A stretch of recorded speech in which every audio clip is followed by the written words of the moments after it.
Welcome back कीजिएगा फिर से धमाकेदार वीडियो को। इस वीडियो में क्लास 10th का आपका गणित का पेपर इस वीडियो में कंप्लीट होने वाला है। देख लीजिएगा, हिंदी इंग्लिश वर्जन दोनों में रहने वाला है। तो वही देख लीजिएगा, टोटल 23 क्वेश्चन होने वाले हैं। तो चलिए फटाफट इस पेपर को कंप्लीट कर लेते हैं। अब आपके पास जो है टाइम बहुत कम बचा है। तो इस क्लास 10th वाले जो स्टूडेंट पूरा जो वीडियो है एंड तक वॉच करना है। तो वैसे यहाँ पर देख लीजिएगा, निर्देश वगैरह है, अच्छे तरीके से कंप्लीट करिएगा। तो वैसे देख लीजिएगा यहाँ पर 100 यहाँ पर आपके जो पेपर का कोड रहने वाला, ठीक है, मैथमेटिक्स की। चलिए अब इसके बाद जो क्वेश्चन है देख लेते हैं।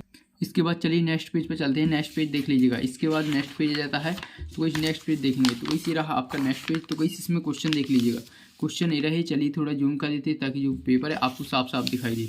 तो वही देख लीजिएगा, ये रहे आपके सही विकल्प हैं। इसमें देख लीजिएगा सही विकल्प 6 नंबर के। पहला क्वेश्चन दिया हुआ है, संख्याओं 5, 15, 20 के लिए एलसीएम और एचसीएफ का अनुपात होगा कितना होगा? 9:1, 4:1, 4:3 दिया हुआ है, 11:1, 12:1। तो इस करेक्ट आंसर इसका लगा लीजिएगा, डी ऑप्शन इसका करेक्ट आंसर हो जाएगा। 12:1 इसका करेक्ट आंसर। इसके बाद नेक्स्ट क्वेश्चन की ओर आ जाते हैं।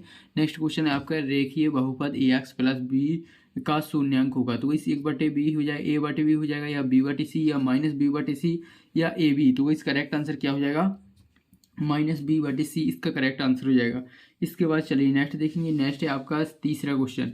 तीसरा क्वेश्चन है, रेखिक समीकरण ने योग में दिया हुआ है आपको ax plus b y plus c बराबर 0 तथा ax plus b y minus c बराबर 0 का एक अद्वितीय हल होने ax plus b y plus c बराबर 0 की शर्त है। तो इसमें आपका करेक्ट आंसर क्या लगा लेना है? इसका लगा लेना आपको ए वाला ऑप्शन, a1/a2 और बराबर नहीं है b1/b2 की। इसके बाद नेक्स्ट देखेंगे। नेक्स्ट आ जाता है आपका चौथा है, एपी दिया हुआ है 2, 4, 6, 10 में सार्वंतर है। तो वही इसका सार्वंतर क्या हो जाएगा? -4, 4, 0, 8। तो इसका करेक्ट आंसर क्या हो जाएगा? -4 इसका करेक्ट आंसर हो जाएगा। इसके बाद नेक्स्ट आ जाते हैं। नेक्स्ट क्वेश्चन है आपका पांचवा देख लीजिएगा, द्विघात समीकरण में मूलों की अधिकतम संख्या होती है। तो वही द्विघात समीकरण में मूलों की अधिकतम संख्या कितनी होती है? तो वैसे इसका करेक्ट आंसर आपको लगा लेना बी ऑप्शन, ठीक है। तो इस 5वीं का हो जाएगा बी।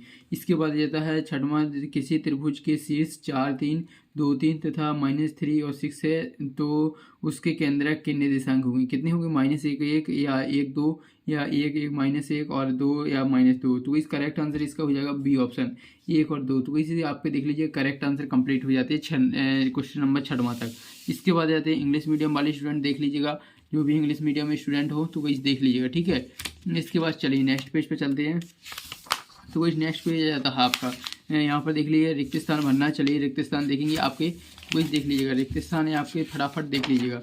वही इसमें आपका पहला है √2 1 ... परिमेय संख्या, कैसा? यहाँ पर अपरिमेय है, √2 एक अपरिमेय संख्या है, ठीक है। तो इसे लगा लीजिएगा। इसके बाद है द्विघात समीकरण x² + x = 0 के मूलों की प्रकृति ... होगी। इसको इस मूलों की प्रकृति कितनी होगी? -3 होगी। इसके बाद नेक्स्ट जाता है तीसरा, दो समरूप त्रिभुज की भुजाओं का अनुपात 9:11 है, तो उनके क्षेत्रफलों का अनुपात ... है होगा। तो वही इसका करेक्ट आंसर लगा देना है। तो वैसे इसका आंसर जो है आपको लगा देना है। इसमें आपको कमेंट बॉक्स में इसका आंसर बताना, ठीक है। इसके बाद चौथा जाता है बिंदु 4, 0, 1 ... अक्ष पर स्थित है। कौन सी अक्ष पर? इसमें लगा देना एक्स अक्ष पर। तो वैसे इसका करेक्ट आंसर क्या हो जाएगा? एक्स अक्ष। इसके बाद नेक्स्ट आ जाते हैं नेक्स्ट 5वां, 3 मीटर ऊंची मीनार के पाद से 3 मीटर ऊंचे स्थित बिंदु पर मीनार की चोटी का उन्नयन कोण ... होगा कितना होगा? 45 डिग्री होगा। तो इसमें क्या लिख देना? 45 डिग्री इसका करेक्ट आंसर हो जाएगा। इसके बाद 6वां जाता है, वृत्त के केंद्र से जीवा पर डाला गया लंब जीवा को ... करता है। क्या करता है? समद्विभाजित करता है। तो इसका क्या हो जाएगा? समद्विभाजित। तो इसका करेक्ट आंसर हो जाएगा समद्विभाजित। तो इस देख लीजिएगा, ये आपके रिक्त स्थान कंप्लीट हो जाती है। फटाफट स्क्रीनशॉट ले लीजिएगा। इसके बाद आ जाती है इंग्लिश मीडियम में फिल इन द ब्लैंक्स से। इसके बाद सही जोड़ी हैं, जो सही जोड़ी हैं देख लीजिएगा, यहाँ पर है सही जोड़ी बनाना है। तो वही हम बार बार आपको बता रहे हैं, जो पेपर है आपको इंपॉर्टेंट समझ के पढ़ना है, ठीक है। इसी में से क्वेश्चन देखने मिलते हैं, रियल समझ के मत पढ़ना, ठीक है। इसके बाद देख लीजिए पहला क्वेश्चन है, इसका आपको देख लीजिए पहली सही जोड़ी का, यहाँ पर तीसरा से, चौथा से, इसके बाद 5वां से। तो वही इतने का आप स्क्रीनशॉट ले लीजिएगा 5वां तक। तो वही से इसके बाद नेक्स्ट पेज पे चलते हैं। नेक्स्ट पेज देख लीजिएगा। नेक्स्ट में आपको मिला देना है 6वां, इसका मिला देना पहला, इसके मिला देना दूसरा। तो वैसे आपकी सही जोड़ियाँ कंप्लीट हो जाती है, ठीक है। इसका स्क्रीनशॉट ले लिए। इसके बाद इसी तरह इंग्लिश मीडियम में आ जाती हैं। तो वैसे आपको मिला देना, इसमें पहला मिला देना यहाँ से, दूसरा यहाँ से, और तीसरा मिल जाएगा आपका यहाँ से। इसके बाद चौथा मिला देना यहाँ से, यहाँ पर 5वां यहाँ से, इसके बाद 6वां यहाँ से। तो वही से आपकी सही जोड़ियाँ कंप्लीट हो जाती हैं। फटाफट स्क्रीनशॉट ले लीजिएगा। इसके बाद नेक्स्ट देखेंगे एक वाक्य क्वेश्चन है। तो वही एक शब्द और वाक्य में उत्तर लिखना है। तो वही 6 नंबर की पहला देखेंगे पाइथागोरस प्रमेय का कथन क्या होता है। तो वही क्या होता है आपको पता होगा। इसके बाद है मूल बिंदु से बिंदु XY की दूरी लिखिए। तो वही इसका करेक्ट आंसर आपको लिख लेना। चलिए लिख देते हैं। इसमें हो जाएगा √x² हो जाएगा, फिर हो जाएगा प्लस क्या हो जाएगा y²। तो वही से मूल बिंदु से XY की दूरी क्या हो जाएगी x² प्लस y²। इसके बाद द्विघात समीकरण दिया हुआ है। इसमें विभक्तर क्या है। तो इसमें विभक्तर हो जाएगा d बराबर हो जाएगा b² - 4ac। इसका करेक्ट आंसर लगा लीजिएगा। इसके बाद नेक्स्ट देखेंगे। नेक्स्ट क्वेश्चन इसका आ जाता है। नेक्स्ट क्वेश्चन है उन्नयन कोण को परिभाषित करना है। तो इस उन्नयन कोण की परिभाषा लिखना है। इसके बाद 5वां वृत्त की स्पर्श रेखा वृत्त को कितने बिंदु पर प्रतिच्छेद करती है। कितने बिंदु, केवल एक। तो इसमें लिख देना है केवल एक बिंदु पर। इसके बाद नेक्स्ट जाता है वृत्त के क्षेत्रफल का सूत्र। तो इस वृत्त के क्षेत्रफल का सूत्र क्या होता है, πr² होता है। तो इस देख लीजिएगा, ये हमने आंसर आपके लिख दिए हैं रिक्त जो एक वाक्य के क्वेश्चनों के सामने ही लिख दिए हैं। ठीक है। इसके बाद चलिए नेक्स्ट देखेंगे। नेक्स्ट इंग्लिश मीडियम में। ठीक है। तो चलिए इसके बाद नेक्स्ट देख लीजिए नेक्स्ट पेज पर। तो नेक्स्ट क्वेश्चन है आपका 5वां देख लीजिए। 5वां में आपको सत्य बताना है। चलिए आपके सत्य कंप्लीट करेंगे। तो वही देख लीजिएगा। सत्य है यदि दो त्रिभुजों में संगत कोण बराबर हों तो त्रिभुज समरूप होंगे। तो इसी आपको क्या लगा देना, सत्य लगा देना। इसके बाद नेक्स्ट देखेंगे दूसरा बेलन का आयतन दिया हुआ है इतना। तो इसमें आपको करेक्ट आंसर लगा देना सत्य। इसके बाद वृत्त की परिधि होती है जहाँ वृत्त की त्रिज्या होती है। तो इस वृत्त की परिधि होती है जहाँ वृत्त की त्रिज्या होती है। तो इसी आपका सत्य हो जाएगा। इसके बाद शंकु का संपूर्ण पृष्ठ होता है जहाँ गोली की त्रिज्या है। तो इसे भी आपका असत्य हो जाएगा। इसके बाद किसी घटना की प्रायिकता 1 से अधिक होती है। तो इस किसी घटना की जो प्रायिकता होती है वो 1 से अधिक है, इसका असत्य हो जाएगा। ठीक है। इसके बाद नेक्स्ट जाता है। नेक्स्ट है आपका 6वां, किसी घटना की प्रायिकता ऋणात्मक नहीं हो सकती। तो इसी आपको सत्य लगा देना। ठीक है। तो इसी आपके सत्य कंप्लीट हो जाते हैं। फटाफट स्क्रीनशॉट ले लीजिएगा। इसके बाद नेक्स्ट है ट्रू फॉल्स इंग्लिश मीडियम में।